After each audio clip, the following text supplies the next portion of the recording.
Hello everyone, and welcome to the History of Byzantium, episode 244, Not Completely Unreasonable.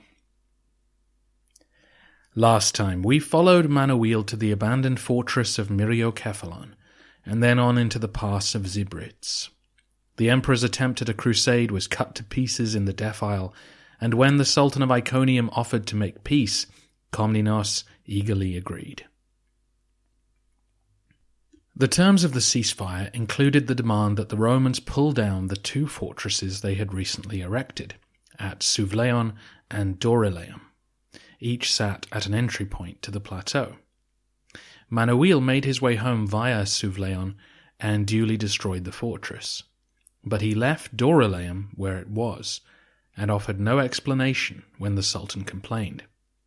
It was a provocative gesture. Dorylaeum guarded the traditional Crusader route onto the plateau. In response, Kilij Arslan sent a large army down the Meander Valley to cause havoc. This they duly did, sacking half a dozen settlements and only turning back when they reached the Aegean. The Romans, freed from the constraints of crusading warfare, were able to use their traditional methods to counterattack. Manuel put John Vatatzes in charge of the army, the brother of the man whose head had been displayed on a spear to intimidate the Byzantines during the Battle of Myriokephalon. John quickly marched his troops up the Meander Valley to get ahead of the slow-moving Turks. The nomads were returning from their raid at a leisurely pace because they now dragged cartloads of loot and slaves with them. The Romans were able to garrison a key bridge and line the nearby sides of the valley with concealed troops. The ambush that followed gave the empire a certain measure of revenge for Myriokephalon. The Turks fled with heavy losses and abandoned much of what they'd taken. Hostilities continued for several years. Roman troops attacked a Turkic force on the edge of the plateau with little success, and then the Turks attempted to besiege the city of Claudiopolis in Paphlagonia. This time Manuel led troops himself to relieve the city, which was only 150 miles from the capital. The Vasilevs probably felt that he needed to be seen campaigning in person to help wipe the stain of defeat from his regalia. His appearance on the field of battle was enough to convince the Turks to pack up and go home. The campaign of Myriokephalon had drained the treasury. There was no chance that Manuel could raise another force of such size any time soon. But he had to make the Sultan believe that he could. That was the only way to get a new peace treaty organized, an honorable treaty that would be accepted back home, not one signed under duress in the pass of Zybrits. We don't actually have the details of the peace which seems to have been struck in 1179, but Manuel's tactics must have worked somewhat. Myriokephalon may have been a disaster, but the sheer size of the army that he marched to Iconium gave the Sultan sleepless nights. By maintaining his fortress at Dorylaeum, the emperor kept the prospect of a repeat performance alive. We learn from our German sources that Kilij Arslan was worried about this. He sent an embassy all the way to the Holy Roman Empire to talk to Frederick Barbarossa. Diplomatic contact between the Seljuks and the Germans had been established years before. The Turks were used to high-level Latins passing by on their way to Jerusalem. According to one German chronicler, Kilij Arslan offered to convert to Christianity if it meant he could marry Barbarossa's daughter and secure peace. This might be wishful thinking on the part of a Christian writer, but the Seljuks happily employed Christians in their administration, and of course their Anatolian realm was full of them. Was it inconceivable that Kilij Arslan would convert in order to maintain his political power? Manuel's behavior, soon after this treaty, suggests there may be something to it. Either way, the Germans did not form an alliance with either side, and the Romans and Turks signed a new peace treaty. It's safe to assume that it restored the Myriokephalon status quo. Speaking of Barbarossa, 4 months before Myriokephalon, he also suffered an embarrassing defeat at Lengano, near Milan. This was Frederick's 5th attempt to march into Italy and dictate terms, and yet again he was met by stern resistance from the independent cities of the peninsula. Accepting that war was getting him nowhere, Barbarossa decided to negotiate. He offered to put aside his anti-pope and finally recognize Alexander III as the true pontiff. A conference was held in Venice the following summer, where the emperor duly bowed before the Vicar of Christ. Present at this conference were all the major powers of Italy, and notable by their absence were the Byzantines. Manuel had wanted a conference like this for decades, one where the Pope, the Germans, and the Byzantines would get together and decide the fate of Italy, ideally sealing an alliance against the Normans in the south. Instead, having alienated the Germans, the Venetians, and the Normans, Manuel was ignored. The Pope denied having anything to do with the imperial agents still resident at Ancona, and Byzantine interests were completely sidelined. Dangerously, the Normans concluded a 15-year peace with Barbarossa. Though Byzantium seemed isolated, all was not lost. Manuel's relentless efforts to win Latin approval continued. A year after Myriokephalon, a fleet of 150 ships left Constantinople and headed for the Holy Land. They were there to launch a second campaign against Egypt, a clear demonstration of the Roman commitment to Outremer's survival. The campaign never materialized, as the Latins couldn't agree on how to proceed, so the fleet sailed home. But the Byzantines made contact with Philip of Flanders, a major French aristocrat who was one of the few who'd responded to Manuel's call for a crusade. In part due to this connection, Manuel was able to marry his son to the daughter of the King of France. This was Louis VII, who Manuel knew personally, having given him a guided tour of Constantinople during the Second Crusade. Though the French might seem a distant ally for Byzantium, they remained the leading supporters of Outremer and were on excellent terms with the Pope. It was a highly prized match, and would hopefully mean that Byzantium was consulted the next time a crusade was organized. Manuel also found a husband for his daughter Maria, who he'd already offered to Bela of Hungary, William of Sicily, and Barbarossa. She would instead marry Renier of Montferrat. Again, this might not sound like an exciting alliance, but the family of Montferrat were a leading clan in northwest Italy with strong crusading connections and a history of opposing the German emperor. Renier was only 17 when he arrived in Constantinople in 1179, while young Agnes of France was only 8. Both were greeted with suitable festivities, and the promised marriages suggested that the courts of Europe still viewed Byzantium as a crucial partner in their ongoing activities. Though the chances of a union between the churches of Rome and Constantinople seemed unlikely, Manuel continued to be a force for Christian unity. His diplomats had spent the past decade negotiating with the Archbishop of Armenia, aiming to reunite the Armenian and Orthodox churches.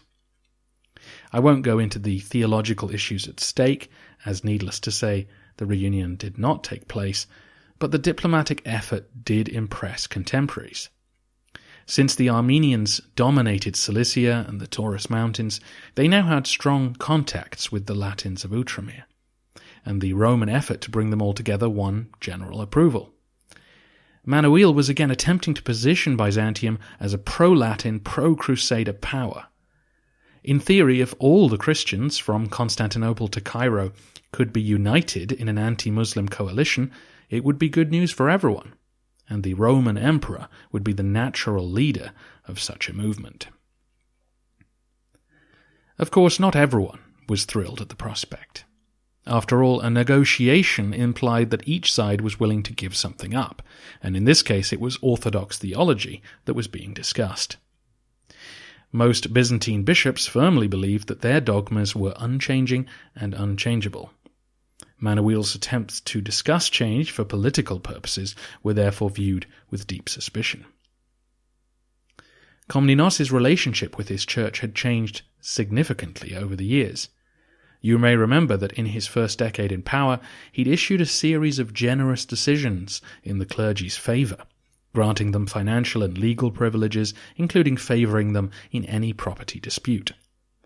This had been a necessary expedient, since many felt that the emperor's elevation was improper, and that his older brother Isaac should really be on the throne. Decades later, though, Manuel no longer felt the need to kowtow to his clergy. A couple of episodes ago we talked about the discussions around reuniting the church with Rome, and how Manuel came in person before a synod to argue the case for the Latin understanding of Jesus' statement that my Father is greater than I. The emperor bullied the assembled bishops into accepting his formula despite persistent opposition. The emperor continued to take a high-handed approach to the church from then on. He completely changed his tune about matters of property, reviving Nicephorus Phocas's laws against the expansion of monastic holdings.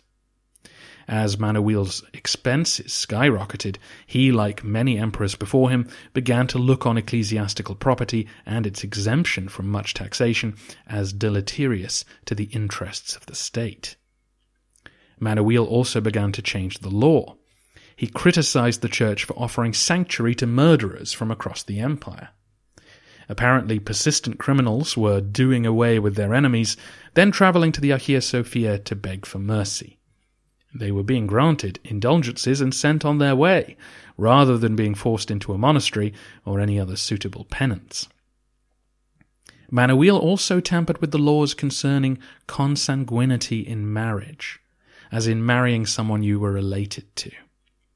The church had clear rules about this, but in a tight-knit aristocracy like the Komnenoi, this was always going to be an issue. Earlier in his reign, Manuel had backed the church in strictly enforcing these rules, possibly because he'd made a match for one of his relatives that he now regretted. While later in his reign, he criticized the church, urging them to bring the rules more in line with Latin custom. Again, we suspect, because he had a foreign marriage in mind that the church was frowning on. At the end of his life, around the same time that Kilij Arslan supposedly considered converting, Manuel made his most controversial suggestion. The emperor approached his bishops about changing the rules for those converting from Islam to Christianity. The church had an established service ready for these occasions, where the converting Muslim would be asked to condemn his former beliefs in Muhammad and Allah. This ceremony caused some confusion amongst the population of Anatolia, who, by this point, had many half-Christian, half-Muslim children wandering around. This issue was brought to Manuel's attention during the peace negotiations in the wake of Myriokephalon. A Seljuk converting to Christianity had questioned why he should have to abandon Allah when he was the same God the Christians worshipped. Perhaps he could just renounce Muhammad's teaching instead. This line of reasoning pleased the emperor, who saw great advantages in encouraging the Muslims of Anatolia to convert. But, as you can imagine, the Orthodox clergy were having none of it. You might recall that they were accused during the Second Crusade of scrubbing their altars clean after the Latins had used them. They were hardly going to look kindly on Muslims making half-hearted confessions of faith. But Manuel again pushed them to accept his point. A new formula was established, removing God from the anathema that converts had to swear. This compromise only lasted another year, though. Once Manuel was gone, the church abandoned the new wording. None of this strong-arming of the church seems to have made the public think that their emperor was anything less than orthodox. In 1169, in a much publicized ceremony, Manuel welcomed the Stone of Unction to Constantinople. This was the slab Jesus was laid on after he was taken down from the cross. The relic had apparently been resting at Ephesus for some time. It was unloaded at the Bacolion harbour, and Manuel helped carry it to its new home in the palace. The Vasilevs is accused by Choniates of overtaxing his subjects. You may remember that during the Battle of Myriokephalon, Choniates had Manuel being rebuked by a series of common soldiers as he stumbled down the pass of Sybaris. One of these vignettes had Komnenos almost drinking water mixed with the blood of his dead soldiers, and that a passing infantryman commented that the emperor had been draining his subjects' life force for many years. This seems to be a reference to the heavy taxation which Manuel must have levied in order to pay for the armies and navies that he raised in the last decade of his reign. Now, complaints about taxation can be found in almost every history ever written, so it's difficult to know whether Komnenos was taking too much from his subjects. Certainly the campaigns against Egypt and the Seljuks would have been costly, and Manuel rarely seems to have had quiet years. Even when the empire was at peace, he was sending subsidies to Italy. Choniates complains that Manuel allowed too many foreigners to collect taxes from the native population. He may be referring to a few foreign officials or tax farmers, but generally he means the foreign soldiers who were given grants of pronoia, as in lands they could collect revenues from directly. We talked about this process back in episode 239. He says that these barbarians persecuted the peasants they gained control over, and that various unsuitable people enlisted just so that they too would be granted parcels of land. One of the problems with Choniates is that he co-authored his history with hindsight. After Manuel's death, various parts of the empire will begin to display separatist tendencies, culminating in the breakup of the empire after the sack of 1204 AD. So his complaints about taxation and pronoia may be a case of him working backwards from disaster towards root causes. The reality may be that these policies worked fine when the central government was strong. It was only when central authority began to collapse that local corruption started to look like the cause of the empire's ills. This is a debate still going on in academia. We just don't have enough data to be sure of the effects of particular policies on the economy. There certainly doesn't seem to be anything wrong with government finances while Manuel was in charge. The money continued to flow in, and the empire was able to recover quickly from major setbacks. The fact that Manuel could have all the Venetians in Byzantium arrested tells you that their trading activities were hardly critical to state revenues. In fact, Manuel helped secure the tax receipts of Western Anatolia by building new fortresses to protect the people there. I never got round to talking about this during the build-up to Myriokephalon, but the emperor continued the work of his father and grandfather by fortifying the lowland areas of Roman territory to better protect the peasantry from Turkic raids. A series of castles were built in the region of Pergamum, which cut the nomads out and allowed the local population to flourish. Choniates confidently asserts that this was one of the best things Manuel ever did, and in this case Choniates' hindsight is valuable because writing 20-plus years after the emperor's death, he could attest to the success of this new defensive network. Despite all this positivity, it seems clear that Manuel was a spender. It doesn't seem like he left much in the treasury when he died. His reasoning might have been that the empire was rich and next year's takings would soon come in, but had Manuel planned for rainier days, it might have helped his successors deal with crises to come. It's also worth saying that by 1179 he had taken steps to normalize relations with Venice. He'd released almost all of those still being held and had begun negotiations to compensate the Italians for their seized property. This was something of a climb down, perhaps in the wake of his exclusion From Barbarossa's peace conference, he realized that alienating the Venetians was a mistake. Finally, then, we come to the last year of Manuel's life, 1180 AD. According to Choniates, the emperor began to feel ill around March, but didn't die until September. During these months, another dramatic chapter in the story of Manuel's cousin Andronicus took place. For Andronicus's full story, do go back to episode 238 and our interview with Catherine Pangonis. But to recap, after escaping prison back in the 1160s, Manuel appointed Andronicus to be the governor of Cilicia.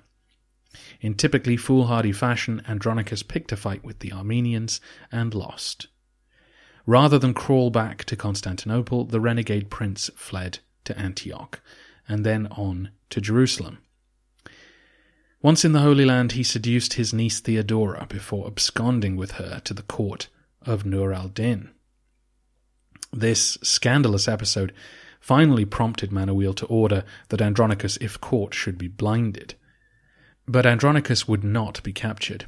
He began having children with Theodora and moved his family north, first to Georgia and then eventually to a Turkic court in the Armenian mountains, where he was given a fortress to live in. This fort was in the same region as Trebizond, and somehow, in spring 1180, the governor of Trebizond managed to kidnap Theodora and her children, whisking them away to Constantinople. Apparently, out of genuine care for his family, Andronicus offered to give himself up. He asked for a guarantee of his safety and then presented himself before Manuel and the assembled court. He put on quite a performance, entering with a chain around his neck and begging to be dragged to the emperor's feet. Whether it was the support that Andronicus still enjoyed at court or the affection that lingered in Manuel's heart, the emperor forgave and embraced his cousin. It would be a touching scene if we knew nothing of the horrors to come. After allowing Andronicus to say goodbye to his family, the prince was separated from them. It was an unauthorized and incestuous marriage and had to come to an end. They could stay in Constantinople, but Andronicus was forced to leave. He was given a generous residence in the town of Oineion on the coast of the Black Sea, about halfway back to Trebizond. Tragically, this would prove to be Manuel's second greatest folly. By August, the emperor had come to accept that he was dying. The patriarch Theodosius advised him to abandon astrology for the sake of his soul, which Manuel apparently did. The archbishop also advised that a regency council be created to safeguard the interests of Alexius, Manuel's 11-year-old son. It's not clear if anything official was established. Manuel seems to have put his faith in his wife, Maria of Antioch. On the 24th of September, Manuel asked to take monastic vows. He swapped his purple cloak for a monk's habit, and then died. He was nearly 62 years old and had ruled the empire for 37 years. As I mentioned last time, I want to dedicate a whole episode to Manuel's reign, in which I will talk a lot more about how good an emperor he was and how we should understand his reign. But I should start by saying that despite his many follies, Manuel was a decent emperor. You can't rule for 37 years without being good at the job. And though we tend to think of the role of emperor in terms of battles or buildings, a lot of the job is just the day-to-day business of maintaining power. This means running things with reasonable efficiency, keeping an eye on justice and the flow of money, giving people a sense of direction, and keeping your political rivals quiet. Manuel did all those things well, and the chaos that followed his death underlines the balancing act he'd managed so skillfully. Manuel did all those things well, and the chaos that followed his death underlines the balancing act that he'd been managing skillfully. I think Manuel had the misfortune of living in interesting times. This period of Byzantine history has been unlike anything else I've studied. There were times in the 8th and 9th centuries when I didn't need to reference outside powers at all beyond the Caliphate, whereas learning about Manuel has been like studying early modern history, where the behavior of one European monarch has consequences for all the others. If the Roman Empire had continued to be a major power, I suspect this is what the podcast would sound like from now on, discussing marriage alliances and treaties and the opinions of popes and kings. Given that Byzantium had never had to deal with such a crowded chessboard before, I think we have to cut Manuel some slack. I've been very critical of his decision-making, but in some cases he had few precedents to call upon. I stand by the criticisms I've made, but we'll talk more about them next time. The one thing we have to accept is that Manuel was right all along. During the Second Crusade, he had a vision of Latin armies sacking Constantinople, and he dedicated his life to making sure that that wouldn't happen. He would have been heartbroken to discover that 24 years after his death, the nightmare came true. Nikitas Choniates, writing in the aftermath of that disaster, grudgingly acknowledged Manuel's foresight. Choniates is first in line to blame Manuel for his failings, but he says this about his policy of taking money from Byzantine taxpayers and giving it to the Latins. While the emperor was thus managing these affairs, the Romans jeered at him for vainly nurturing such inordinate ambitions and setting his eyes upon the ends of the earth, and for squandering to no useful purpose the revenues which he collected. The citizenry was not at all justified, however, in hurling such accusations, inasmuch as his actions were not completely unreasonable, for he had seen the irresistible power of the neighbour Latin nations and feared a conspiracy that would deluge our lands like a swollen mountain stream suddenly cresting and sweeping away farmlands. And because of this suspicion, he attempted to extinguish the cause of vexations by imitating those excellent husbandmen who uproot the young prickly plants which ruin the garden plot and destroy the newly budding wild trees.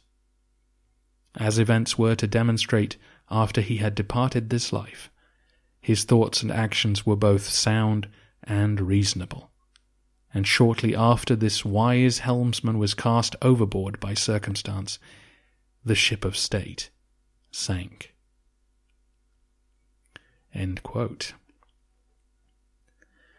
That description of Manuel as a wise helmsman is, deliberately or not, the same comparison made by Anna Komnene about her father Alexius.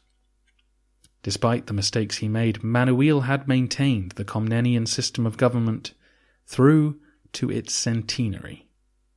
His grandfather had inherited a keeling ship in 1081, and now in 1180 the ship was still gliding steadily through increasingly choppy waters.